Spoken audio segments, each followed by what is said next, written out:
Mga katinagalog ko, ito po ang naging buhay ni Rose matapos na mailigtas siya ni Jack sa RMS Titanic. Ikukwento ko sa inyo ang naging kaganapan na matapos nang siya ay makaligtas.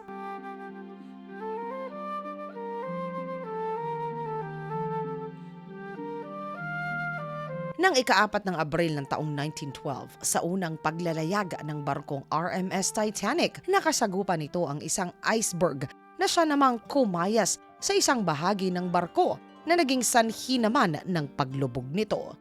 Sa orihinal na kwento ay nailigtas si Rose, ngunit si Jack ay nasawi sa lamig ng tubig. Matapos na mailigtas ng RMS Carpathia ang mga nakaligtas sa paglubog ng RMS Titanic, bumaba si Rose sa Amerika at doon siya ay nagpalipat-lipat ng trabaho. Taong 1913, nakilala nitong si Rose ang mayamang negosyante na si Thomas Calvert. Pinayagan siya nito na tumira sa kanyang mansyon. Hindi nagtagal, nabihag nito ang puso ng dalaga. Naging masaya naman ang relasyon ng dalawa, kaya naman ng taong 1916, opisyal na naging magkatipan ang dalawa. Ngunit bago pa natuluyan ang dalawa ay makapagpakasal, pumutok naman ang unang digmaang pandaigdigan. Taong 1918 nang matapos ang unang digmaang pagdaigdigan, sa panahong ito nagpakasal na ang dalawa.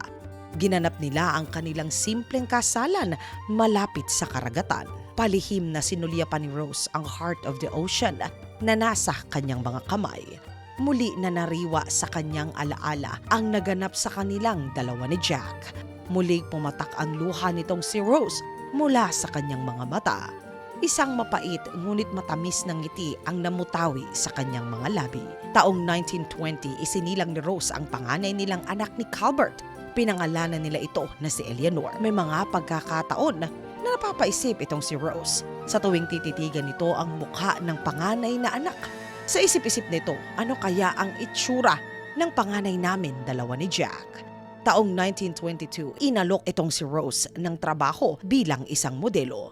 Sa panahong ito, nagpasya siya na kulayan ang buhok niya at dahan-dahang baguhin ang imahe niya. Sa parehong taon, bukod sa pagiging modelo, ay naging artista na rin ito. Sa mga sumunod pang mga taon, dire-diretsyong itong si Rose ay nagtrabaho. Taong 1929, nagbabasa si Rose ng diaryo sa ospital. Hinihintay nito ang doktor na sa kanya ay magpapaanak. Isinilang ni Rose ang kambal na anak nila na dalawa ni Calvert. Ito ay nabasa niya. Kinuha ni Caledon Hockley ang kanyang sariling buhay.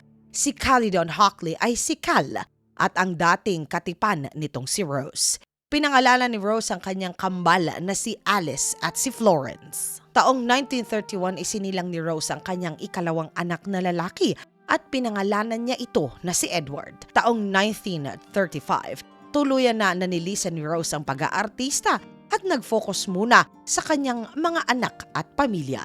Taong 1938, madalas na napapanaginipan ni Rose itong si Jack. Kaya naman sa parehong taon, nagsimula na magpinta itong si Rose. Taong 1941, nagpasya itong si Rose na pumasok sa militar. Ito ay ng ikalawang digmaang pandaigdigan. Ginawa ito ni Rose hindi dahil gusto niya na magsilbi sa kanyang bayan. Pumasok ito sa militar dahil ang dalawa sa kanyang mga anak ay naging sundalo sa army. Taong 1945, ang panganay na anak ni Rose at Calvert na si Eleanor ay inihatid nila sa altar.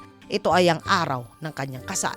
Taong 1953, dinalaw ni Rose ang libingan ng kanyang mahal na kabiak na si Thomas Calvert na siya namang pumanaw ng taong 1951. Sa panahong ito, muli na nariwa na naman ang sakit na maiwan na mag-isa.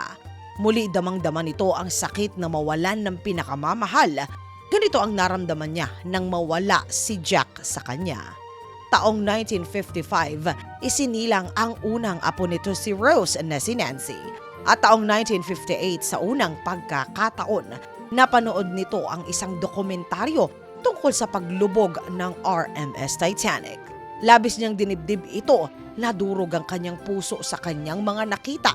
Muli bumalik na naman ang pinakamapait na sandali ng kanyang buhay. Sa panahong ito, ang kambal ni Rose ay bumalik sa Inglaterra at doon na tumira. Samantalang ang anak naman nito na si Edward ay sa Washington na nanirahan. Taong 1966, nagsimula na si Rose na ibenta ang kanyang mga ginawang obra. Ng mga taong 1970, na-diagnose si Rose ng cancer sa bituka. At dahil maaga nila ito na nakita, ay naging matagumpay ang naging gamutan niya. 1975, pumunta si Rose sa kasal ng kanyang apo na isa na niyang ibigay sa apo ang Heart of the Ocean bilang regalo. Ngunit nagbago ang kanyang isipan. Nang taong 1985, pumanaw ang kaisa-isang kaibigan ni Rose. Nakilala niya ito nang sila ay makaligtas sa Titanic. Sa parehong panahon nalaman ni Rose na natagpuan na ang kabiyak ng barko ng RMS Titanic sa ilalim ng dagat ng Atlantiko. Sa parehong taon din ipinagdiwang nito ang ika-70 taon nito na kaarawan. Taong 1987, lumipat si Rose sa isang maliit na tahanan na siya namang ibinigay sa kanya ng kanyang anak na si William. Nagpatuloy si Rose sa paggawa at paglilok ng kanyang mga obra. Sa panahong ito, ang kanyang apo na sa tuhod ang salitan na nag-aalaga sa kanya. 1995, ipinagdiwang ni Rose kasama ang kanyang pamilya ang ika-100 kaarawan niya. Taong 1997, nakita ni Rose sa telebisyon na natagpuan ng mga eksperto ang kanyang noon ay iginuhit na litrato. Ito ay ng panahon nang silang dalawa ni Jack ay nagkasama. Tumawag siya sa telepono at kinontak ang mga eksperto. Ilalahad niya ang kwento niya ng panahon nang siya ay naging pasahero na nakaligtas sa sakuna. Ito ay ng mga panahon na nakasama niya si Jack sa barko. Mga Tinagalog ko, sana po ay nagustuhan nyo ang mga naging kwento at kaganapan bago pang itong si Rose ay nagkwento ng tungkol sa kwento ng Titanic. Sino po sa mga cast o mga karakter ng Titanic ang inyo pong pinakapaborito at bakit? Ang may pinakamakahulugang sagot po ay magkakamit pa rin ng 100 GCash load. Mga Tinagalog ko, maraming salamat po sa pagsama ninyo sa isa na namang segment natin sa araw na ito.